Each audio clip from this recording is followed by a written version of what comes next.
Yo, what is going on, guys? This is Joe with McCpicks, bringing you a video where I wanted to talk about some of my betting strategies as it pertains to different types of MMA bets, as well as some of the adjustments in regards to betting that I am planning on making in 2023. I also want to preface this video by saying I do have COVID. I just found out yesterday. I'm doing good, but if my voice sounds a little funky, that's why. Anyway, I do really think it's important to be able to reflect on your betting year, fine tune some things, make some changes so that you can essentially better your craft and become, a little sharper for the future.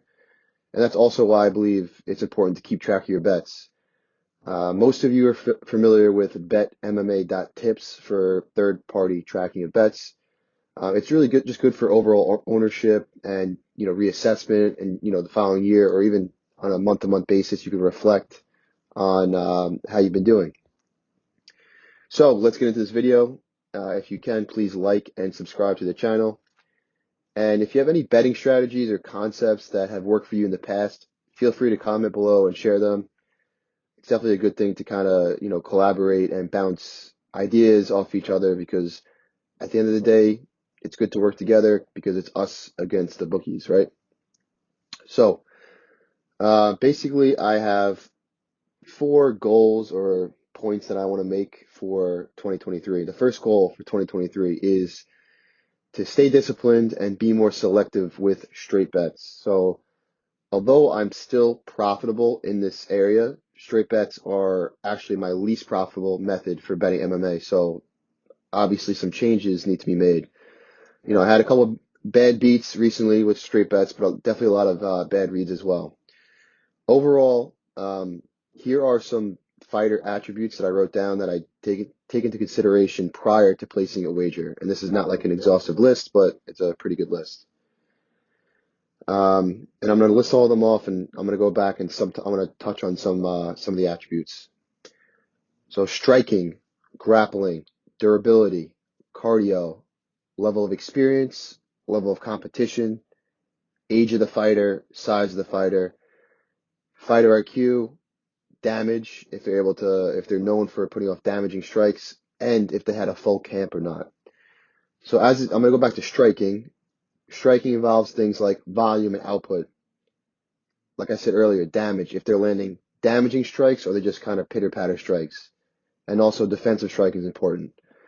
When it comes to grappling, you have wrestling, jiu-jitsu, clinch work, top control, defensive wrestling, and taking a look at their get-up game if they do get taken down.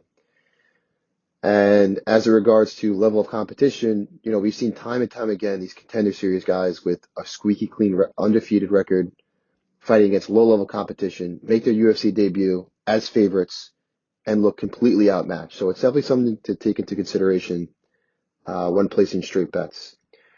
So my main question is when I'm looking to place a bet and I'm looking at these attributes is who will be able to impose their game plan and dictate where the fight goes?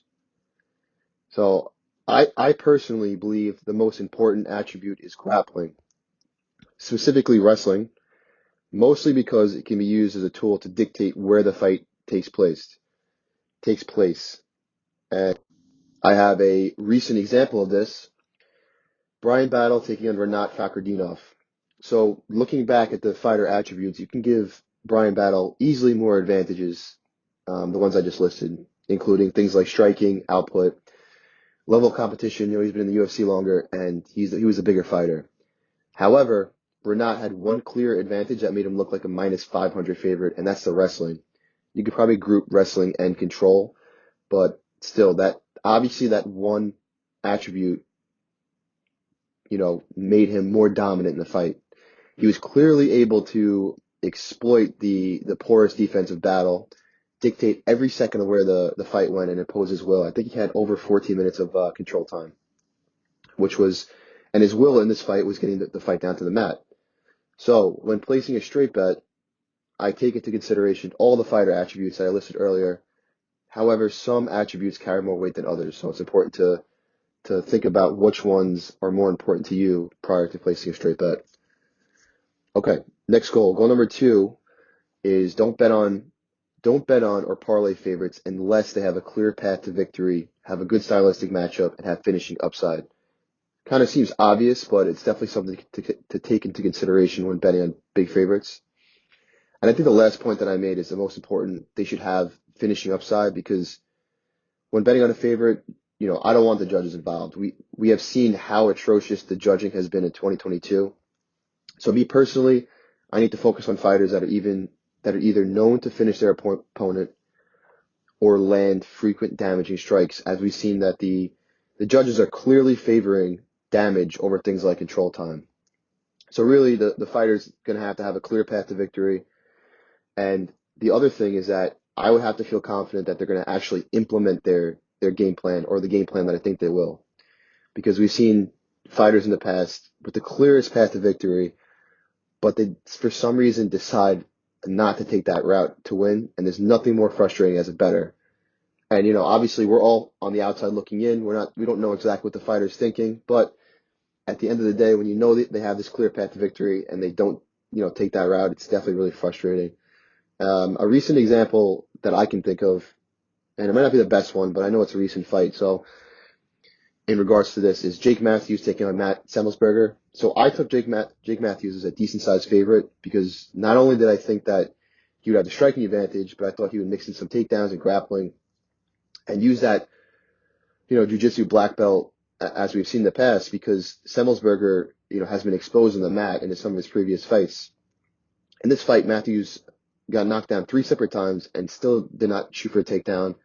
And it was clear that he lost via unanimous decision. Even though he was having some success in the feet, he got knocked down multiple times. So, you would think he would switch it up, but he didn't. So, and I also think that stylistic matchups are important. For example, to put it simply, if a fighter has demonstrated poor takedown defense or a poor get-up game in the past, and he or she is facing a predominant grappler, then you have to favor the grappler, irregardless of striking credentials. All right, next up. Goal number 3 for me is going to be stick with, my prop betting strategy, specifically when it comes to totals or unders and over bets. So for me, prop betting is kind of my bread and butter, and it's where the majority of my profit comes from. I currently have a 13% return on investment with average odds of plus 142 for prop betting. So I feel confident in my prop betting approach, specifically like I said, when it comes to attacking totals. So this is my strategy when it comes to targeting under over betting. It's nothing like novel or groundbreaking, but it definitely works for me.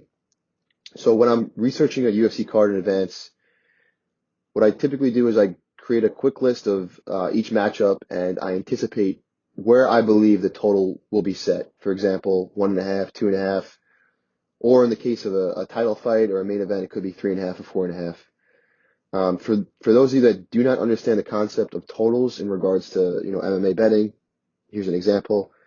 If I'm betting the over 1.5 rounds in a fight, then this means I need the fight to go at or beyond the 2-minute and 30-second mark for the bet to cash. And it's the same concept that goes for 2.5, 3.5, etc. If I'm betting the under 1.5, then the fight needs to end inside of the 2-minute and 30-second mark of the second round. So that's how it works. Anyway, strategy-wise, looking ahead, I try to anticipate where the total will be set. I actually write down all the matchups and I put an asterisk on certain matchups that I really like to go over or under. And this is done prior to any of the books releasing their totals. So I'm not swayed by the line. It's really just purely my own interpretation of how I believe the fight will play out. So when I'm creating my totals cheat sheet, I typically utilize a number of websites which give really good information regarding fighter statistics, records, and attributes.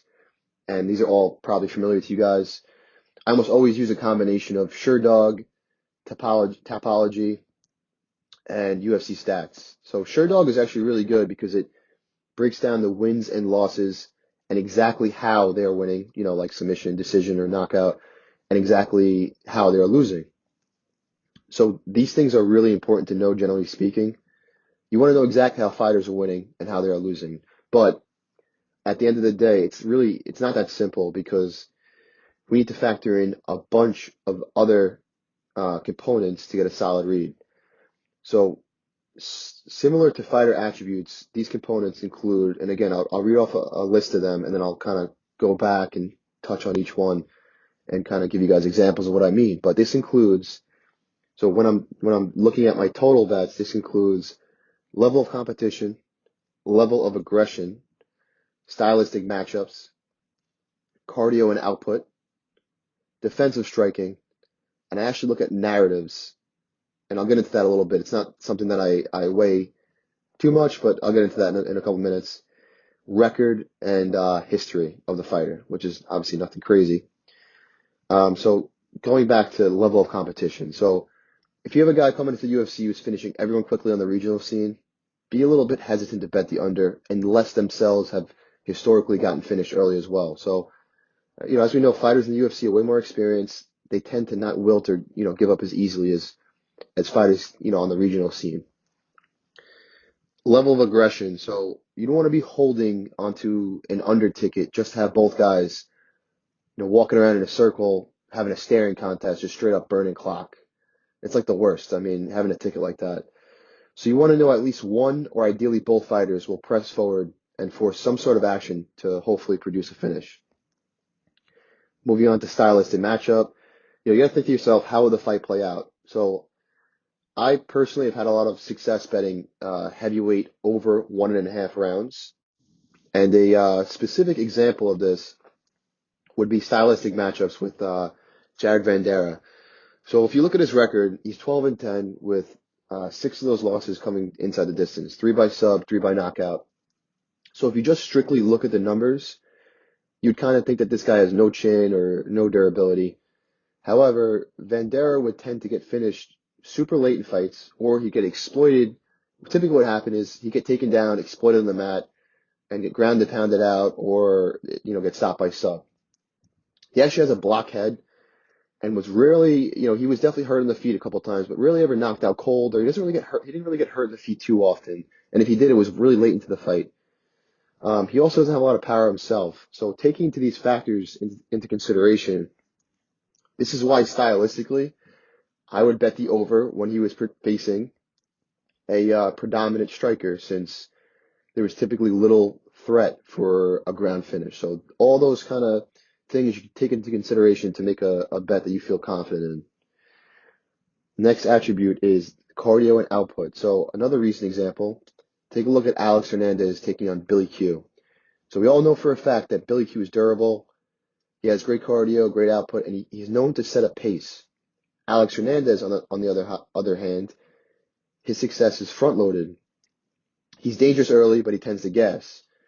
This is exactly what happened in this fight. It was kind of really predictable. Alex was looking good early, but then he started to slow down, and Billy poured it on him and got the finish late in the second round. So I was holding on to a Billy round 2, round 3 prop ticket at pretty good plus money, but in this fight the under looked good as well, or taking Billy live after round 1 was a good look as well. Next up, defensive striking, and simply put with this one, if you have two aggressive fighters with poor striking defense, you're bound to get a finish. Obviously, there's other circumstances that go into it, but when they both have terrible striking defense, they're going to get hit. It's not a bad place to get under. And the same can be said for, vice versa for the overs. If both guys are defensively sound and they have good striking defense, I wouldn't rush to bet an under. Next, so taking a look at narratives, and you never want to put a ton of stock into speculatory bets or narrative-based bets. However, I do believe in some circumstances it does hold some value. So, for example, I took the over 1.5 rounds in the Trevin Giles versus Louis Kosei fight. So Louis Kosei came to the UFC with a clean 7-0 record, with all of his wins coming in the first round. So traditionally, he's a super aggressive fighter who looks to finish the fight early, right? In his UFC debut, he fought Sasha Palatnikov, who's, no one crazy, but Sasha was able to withstand Kosei's early onslaught. This caused Kosei to completely gas out, only get finished in the third round, which was mainly due to fatigue. Then taking a look at Trevin Giles, on the other hand, prior to his matchup with Kosei, he was coming off 2 KO losses. So my thought process with the over 1.5 rounds was that based off their previous matchups, both these guys probably will come in a little bit hesitant or tentative, with Kosei avoiding gassing out and Giles, being a little more defensively sound of trying to avoid that being hit by the big shot. And it's kind of basically what happened. So it was a slow-paced fight that went the distance. So I'm not saying that you should base your bets solely on narratives, but it's something definitely to take into consideration when placing a bet similar to this one. Moving on to record and history. So this one seems kind of obvious, but betting the under with you want to bet the under with kill or be killed fighters. If you have a fighter who's been finished multiple times early on and has a ton of finishes as well, then take the under, simply put. So prime examples of this are things like my guy, Harry Hunsucker. Everyone knows him. Come on. It's also, by the way, a real shame that he was released from the UFC. Those unders were like an absolute gift from God. So, but he was a kill or be killed fighter. I mean, I don't know exactly how far the furthest he's been in a fight, but it wasn't very far. And this also includes guys like Daniel De Silva, or also known as Daniel Lacerda. He's a bit more of an anomaly, being that he's fighting at flyweight, but it's the same concept. And also the important thing here as well is that both these guys have terrible cardio, which is a recipe for disaster with that type of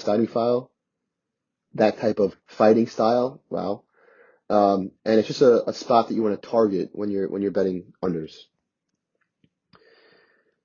So moving on to my last goal number 4, is don't rush to bet a certain fighter because you are anticipating the line will change. So this one's going to be a quick one. If you haven't finished your research or looked into a fight, don't rush to bet the line with the sole reason you believe the line will move in your favor. So, if you did your research, or if you if you have a really good hunch and you know the fighters well, then maybe place the bet. But, you don't want to just bet with the sole reason of, I think this line's going to change. So this is something I definitely improved on, but it always sucks when you favor a fighter and then hold off on betting because you haven't fully looked into it and the line changes a bunch. But at the end of the day, even if the line changes and you bet them, if it's a winning bet, it's a winning bet, right? So that's really it. In closing here, just some other points for 2023 in general. For me and for others, just try and stay disciplined. Don't bet a fight just to have some action on it. Be aware of unit management, how much you're betting on each person. Trust your initial reads, and don't be discouraged when you see other people, like on Twitter or whatever, playing the opposite side. And at the end of the day, just try and have fun with it. So that's it for this one. Like I said, please like and subscribe to the video. I hope everyone has a happy and healthy new year, and let's have a profitable 2023.